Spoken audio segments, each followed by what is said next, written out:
चलिए दोस्तों, जल्दी जल्दी से जुड़िए क्लास में। आज हम क्लास 4 लेकर आ रहे हैं, फिजिक्स का चैप्टर नंबर 4, यानी कि क्लास 4 है यह। आज इससे पहले हमने 3 वीडियो अपलोड किया है, जाकर देखिए। ठीक है, ठीक है। तो चलिए वीडियो को शुरू करते हैं। अगर आप भी चाहते हैं कि बिहार डीएलएड में आपका भी 90+ स्कोर हो, तो आप इस वीडियो को पहले लाइक कर दें, चैनल को सब्सक्राइब कर लें, क्योंकि हम लोग हैं छोटे यूट्यूबर। जी हाँ दोस्तों, छोटे यूट्यूबर है, लेकिन कंटेंट में 1% का हम दिक्कत नहीं होने देंगे। ठीक है, और आपका भी सरकारी सीट लेकर आएंगे। हमने खुद किया था सरकारी सीट से ही बीएड। ठीक है, तो आप हमको विश्वास कर सकते हैं। ठीक है, यह सब है विश्वास। ठीक है, तो आपको अगर वीडियो पसंद आएगा ठीक है, तो वीडियो को लाइक और चैनल को सब्सक्राइब करना मत भूलिएगा। ठीक है, तो आइए शुरू करते हैं वीडियो को। ठीक है, क्वेश्चन में कहा गया है, फ्लेमिंग के वाम हस्त नियम में बाएं हाथ की तर्जनी, ध्यान दीजिएगा, तर्जनी बोला गया है, संकेत करती है तो चुंबकीय क्षेत्र की दिशा। ठीक है, अंगूठा क्या कहेगा, बल की दिशा। ठीक है, ऑप्शन नंबर बी इसका राइट होगा, तर्जनी की बात बोला गया है। ठीक है, आगे बढ़ते हैं। तीसरा नंबर क्वेश्चन, पश्चिम की ओर प्रक्षेपित कोई धनावेशित कण अल्फा कण यानी किसी चुंबकीय क्षेत्र द्वारा उत्तर की ओर विक्षेपित हो जाती है, तो चुंबकीय क्षेत्र की दिशा क्या है? चुंबकीय क्षेत्र की दिशा क्या होगा दोस्तों? ऊपरी मुखी होगा। इसका तो हम बताएंगे नहीं, लेकिन आप इसे रट लीजिए। अगर ऐसा क्वेश्चन आए तो राइट आंसर ऊपरी मुखी होगा। ठीक है, अगला क्वेश्चन, चौथा नंबर क्वेश्चन, विद्युत फ्यूज द्वारा धारा के किस सिद्धांत पर कार्य करता है? विद्युत फ्यूज धारा के किस सिद्धांत पर कार्य करता है? तो ऊष्मीय। ठीक है, ऊष्मीय राइट आंसर हो जाएगा, इसमें कोई सोचने वाली बात नहीं है। अगला क्वेश्चन जो कि 5वां नंबर क्वेश्चन, बैटरी। यार बैटरी पूछ दिया तो आप क्या होगा? डीसी होगा यार, डीसी धारा। ठीक है, क्वेश्चन देखिए, आंसर मारिए, तभी आपको बिहार डीएलएड में 90+ स्कोर होगा। ठीक है, चलिए आगे बढ़ते हैं। छठा नंबर क्वेश्चन है, विद्युत चुंबकीय प्रेरण की खोज किसने की? विद्युत चुंबकीय प्रेरण। ठीक है, चुंबकीय प्रेरण बोल दे तो फैराडे इसका राइट आंसर होगा। ठीक है, चुंबकीय प्रेरण बोल दे तो फैराडे इसका राइट आंसर होगा। आगे बढ़ते हैं। 7वां नंबर क्वेश्चन, विद्युत जनित्र का सिद्धांत होता है। विद्युत जनित्र क्या होता है? विद्युत चुंबकीय प्रेरण पर काम करता है विद्युत जनित्र। ठीक है, इसलिए right answer option number C हो जाएगा, 7 का। अगला नंबर क्वेश्चन देखते हैं दोस्तों, तांबे के तार की एक, यह भी एक क्वेश्चन है दोस्तों। ठीक है, बड़ा क्वेश्चन है, लेकिन ध्यान से समझिएगा, हम आपको थोड़ा बताएंगे, हिंट्स देंगे। ठीक है, 8वां नंबर क्वेश्चन में कहा गया है, तांबे की तार की एक आयताकार कुंडली किसी चुंबकीय क्षेत्र में घूर्णी गति कर रही है। ठीक है, इस कुंडली में प्रेरित विद्युत धारा की दिशा में कितने परिभ्रमण के पश्चात परिवर्तन होता है? जी हाँ दोस्तों, थोड़ा हम इसका फिगर आपको बताने का प्रयास कर रहे हैं। ठीक है, आप ध्यान दीजिएगा, फिगर हमको बनाना मतलब नहीं आता है। तो यहाँ पर एक आयताकार हो गया, एक यहाँ पर हम आयताकार ले लेते हैं, और यहाँ पर एक घूर्णी ले लेते हैं। कहने का मतलब कि यहाँ पर अब इसको अप डाउन ऐसे कीजिएगा ना। ठीक है, तो आधे, इसका राइट आंसर क्या होगा? आधा हो जाता है। ठीक है, आधे पर होता है, 50 परिवर्तित हो जाता है। इसका right answer option number C हो जाएगा।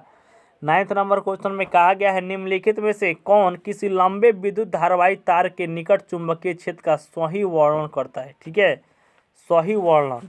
तो चुंबकीय क्षेत्र के यहाँ आपको ऑप्शन पढ़ते हैं। ऑप्शन में कहा गया है, चुंबकीय क्षेत्र की क्षेत्र रेखाएं तार के लंबवत होती है। बिल्कुल गलत जवाब दोस्तों। बी नंबर में, चुंबकीय क्षेत्र की क्षेत्र रेखाएं तार के समांतर होती है, यह भी गलत है। सी नंबर, चुंबकीय क्षेत्र की रेखा है और ये होती है उसका, यह भी गलत है दोस्तों। इसका right answer option number D हो जाएगा। ठीक है, चुंबकीय क्षेत्र के संकेंद्रीय क्षेत्र रेखाएं होती है। ठीक है, इसका राइट आंसर ऑप्शन नंबर। आगे बढ़ते हैं, अगला क्वेश्चन देखते हैं। 11 नंबर क्वेश्चन, विद्युत धारा उत्पन्न करने की युक्ति को क्या कहते हैं? ये बताइए, विद्युत धारा किससे उत्पन्न किया जाता है? तो जनित्र से उत्पन्न किया जाता है। इसका राइट आंसर ऑप्शन नंबर हो जाएगा ए। ठीक है, क्या होगा? ए होगा राइट आंसर। विद्युत धारा उत्पन्न करने की युक्ति को क्या कहते हैं? तो जनित्र कहते हैं। अगला क्वेश्चन में कहा गया है, किसी एसी जनित्र द्वारा डीसी जनित्र में एक मूलभूत अंतर यह है कि, तो इसका राइट आंसर भी हम बता देते हैं, ऑप्शन नंबर डी। एसी जनित्र में सर्प वलयी होते हैं, जबकि डीसी जनित्र में डिक परिवर्तित होता है। Right answer option number D हो जाएगा। देखिए एक और क्वेश्चन है, लघु पतन के समय परिपथ में विद्युत धारा का मान क्या होगा? तो बहुत अधिक बढ़ जाएगा। ठीक है, आपको लघु पतन बोले या अति भारण बोले तो आप डायरेक्ट आंख मूंद कर टिक मारिएगा कि बहुत अधिक बढ़ जाता है। ठीक है, डायनेमो से किस प्रकार की धारा प्राप्त होती है? तो डायनेमो से AC और DC दोनों धारा प्राप्त होती है। तो इसका right answer option number B हो जाएगा। सी नंबर दोस्तों, दोनों धाराएं प्राप्त होती है। ठीक है, विद्युत बल्ब के भीतर होता है। विद्युत बल्ब के भीतर क्या होता है? तो निष्क्रिय गैस भरी जाती है। जब आपको हम बता रहे हैं केमिस्ट्री, तो इसमें आपको बताएंगे पीरियोडिक टेबल में कि आवर्त 18 में, जी हाँ दोस्तों, आवर्त 18 को ही निष्क्रिय गैस कहा जाता है। ठीक है, इसे शून्य ग्रुप भी कहा जाता है। 16 नंबर क्वेश्चन, दी गए वोल्टता के स्रोत से जुड़े किसी चालक के प्रति सेकंड उत्पन्न ऊष्मा होती है किसके क्या होता है? तो धारा के वर्ग के समानुपाती। ठीक है, धारा के वर्ग के समानुपाती। 17 नंबर क्वेश्चन, विद्युत चुंबक क्या होता है? नॉर्म। देखिए, विद्युत चुंबक बनाने के लिए किसका प्रयोग होता है? तो नॉर्म लोहे के दंड पर लेपटी चालक कुंडली है। ठीक है, विद्युत धारा उत्पन्न करती है, क्या उत्पन्न करती है? ऑप्शन ए चुंबकीय क्षेत्र, बी विद्युत क्षेत्र, सी धारा, डी इनमें से कोई नहीं। तो 18 का right answer option number A हो जाएगा, चुंबकीय क्षेत्र उत्पन्न करती है। पृथ्वी का विभव, जी हाँ दोस्तों, इसका राइट आंसर सी हो जाएगा। पृथ्वी का विभव होता है शून्य। क्या? शून्य होता है।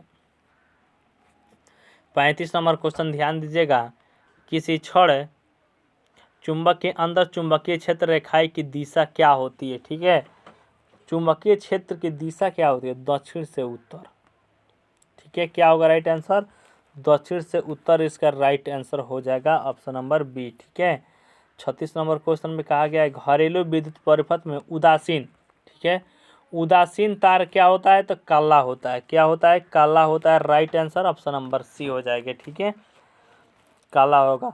वही धन आयुक्त मतलब रेड होगा, उदासीन मतलब हरा होगा। ठीक है, यह सब याद रखिएगा अगर बिहार डीएलएड में चाहते हैं 90+ स्कोर करना, सरकारी सीट लाना। तो 37 नंबर क्वेश्चन, किस युक्ति में विभक्त वलय दिक परिवर्तन का कार्य करता है? तो विद्युत मोटर करता है। कौन करता है? विद्युत मोटर करता है। अगला नंबर क्वेश्चन 38 नंबर क्वेश्चन है, एक विद्युत सेल से धारा प्राप्त करने पर इसके सिरों के बीच विभवांतर का मान होता है। ऑप्शन ए विद्युत वाहक बल से अधिक, बी विद्युत वाहक बल से कम, सी विद्युत वाहक बल से दुगुना, डी इनमें से कोई नहीं। तो right answer option number B हो जाएगा, विद्युत वाहक बल से कम होता है। ठीक है, 40 नंबर क्वेश्चन, वह उपकरण जो किसी परिपथ में विद्युत धारा की उपस्थिति संसूचित करता है उसे कहते हैं। ठीक है, एक बार और क्वेश्चन को हम पढ़ते हैं। 40 नंबर क्वेश्चन में कहा गया है, ध्यान दीजिएगा दोस्तों, वह उपकरण, ठीक है, उपकरण, यहाँ पे उपकरण ध्यान दीजिएगा, जो किसी परिपथ में यानी कि विद्युत परिपथ में विद्युत धारा की उपस्थिति संसूचित करता है। कहने का मतलब है कि जो विद्युत परिपथ में विद्युत धारा जा रही है उसे सूचित करता है। कौन करता है? आप नीचे कमेंट कीजिएगा। हम इसका उत्तर में थोड़ा कंफ्यूज है कि आमीटर होगा कि वोल्ट मीटर होगा कि गैल्वेनोमीटर होगा। ठीक है, ऑप्शन में तो सी दिया गया है, लेकिन हम इसका उत्तर नहीं बता रहे हैं। आपको अगर मालूम है तो आप नीचे कमेंट कीजिएगा, नहीं तो हम नेक्स्ट वाले वीडियो में ज़रूर इसका उत्तर बताएंगे। ठीक है, अगला क्वेश्चन जो कि 41 नंबर क्वेश्चन है, माइकल फैराडे थे एक प्रसिद्ध भौतिक शास्त्री थे। क्या थे? भौतिक शास्त्री थे, इसलिए right answer option number B हो जाएगा। 42 नंबर क्वेश्चन में क्या आएगा, एक पररूप सौर सेल कितना विद्युत विभवांतर विकसित करती है? तो आधा से लेकर 1 तक होता है। ठीक है, 1/2 से 1 तक। जब कुंडली की गति, 43 नंबर क्वेश्चन, जब कुंडली की गति की दिशा चुंबकीय क्षेत्र की दिशा के लंबवत होती है तो कुंडली में उत्पन्न प्रेरित धारा होती है। ठीक है, तो ऑप्शन ए अधिकतम, बी न्यूनतम, सी कभी कम कभी अधिक। ठीक है, यही इसका राइट आंसर हो जाएगा। क्या? सी नंबर इसका राइट आंसर हो जाएगा। आगे बढ़ते हैं, 44 नंबर क्वेश्चन, ऐसी विद्युत धारा जो समान काल अंतरालों के पश्चात अपनी दिशा में परिवर्तन कर लेती है उसे कहते हैं, क्या कहते हैं? परतवारी धारा यानी कि AC कहते हैं। ठीक है, अगला क्वेश्चन जो कि 45 नंबर क्वेश्चन है, VVI क्वेश्चन है, भारत में उत्पादित परिवर्तित विद्युत धारा की आवृत्ति होती है तो 50 हर्ट्ज होती है। कितना होती है? 50 हर्ट्ज होती है। घरेलू विद्युत परिपथ में विद्युत तन्मय धनात्मक तार का रंग होता है, धनात्मक, ठीक है, तो लाल होगा, ठीक है। ऋणायन बोलेगा काला, उदासीन हरा, ठीक है। यह सब याद रखिएगा अगर आप चाहते हैं बिहार डीएलएड में अच्छा स्कोर करना। तो क्या आंसर होगा? लाल हो जाएगा। 47 नंबर क्वेश्चन, हमारे देश में विद्युत तन्मय तार इसका 220 वोल्ट होगा, जो कि गर्म तार आएगा उसमें वोल्ट कितना होगा? तो 220 वोल्ट विभवांतर होता है। 48 नंबर क्वेश्चन, किसी परिपथ में विद्युत धारा अकस्मात बहुत अधिक बढ़ जाती है तो इसे लघु पतन कहते हैं, ठीक है। 49 नंबर क्वेश्चन में कहा गया है विद्युत परिपथों की लघु पतन अथवा अतिभारण के समय के कारण होने वाली हानि से बचाने के लिए ओवरलोड, ठीक है, और शॉर्ट सर्किट से बचाने के लिए हम किसका प्रयोग करते हैं? तो फ्यूज का प्रयोग करते हैं, ठीक है। 50 नंबर क्वेश्चन, दिक् सूचक की सुई होती है, कैसा होता है? नाल चुंबक, बी छड़ चुंबक, सी दोनों, डी इनमें से कोई नहीं। इसका राइट आंसर 50 का छड़ चुंबक होगा, ठीक है। आगे बढ़ते हैं, 60 नंबर क्वेश्चन देखते हैं। विद्युत धारा के चुंबकीय प्रभाव की खोज किसने किया था? विद्युत धारा के चुंबकीय प्रभाव, ठीक है, प्रभाव बोल दिया है इसलिए ऑस्टेड होगा। अगर प्रेरण बोलता तो फ्लेमिंग होता, ठीक है। अब बल क्षेत्र रेखाएं बोलता तो आपका मैक्सवेल होता। 61 नंबर क्वेश्चन, विद्युत मोटर परिवर्तित करता है तो विद्युत मोटर को पहले क्या चाहिए? तो ऊर्जा चाहिए, उसको ऊर्जा को यांत्रिक ऊर्जा में बदलेगा, ठीक है। राइट आंसर डी हो जाएगा। स्विच लगाए जाते हैं तो सिर्फ गर्म तार में लगाया जाता है कि आपका लाइट ऑफ हो। Right answer. अब तो आपका मस्त क्वेश्चन है, या आप भी बना सकते हैं। 62 का right answer option number B हो जाएगा।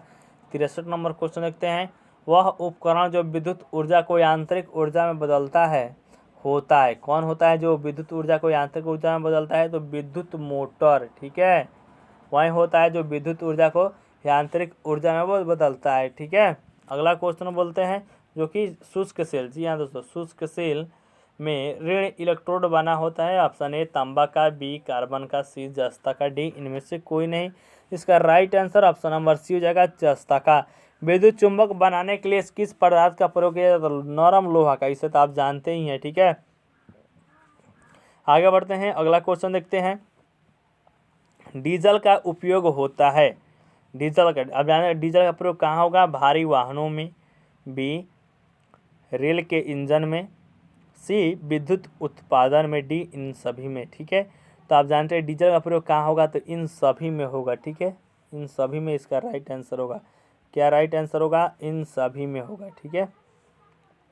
खिलौनों में किस सेल का उपयोग होता है? तो खिलौना में याद रखिएगा सूखा सेल का उपयोग होता है, ठीक है।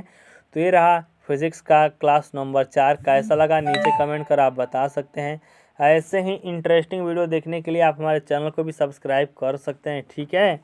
तो हम नेक्स्ट वीडियो लेकर आने वाले हैं क्लास नंबर 5 पर। उसके बाद से पूरा साइंस का हम हर चैप्टर से 2-4 क्वेश्चन लेंगे, उसके बाद उसका PDF तैयार किया जाएगा।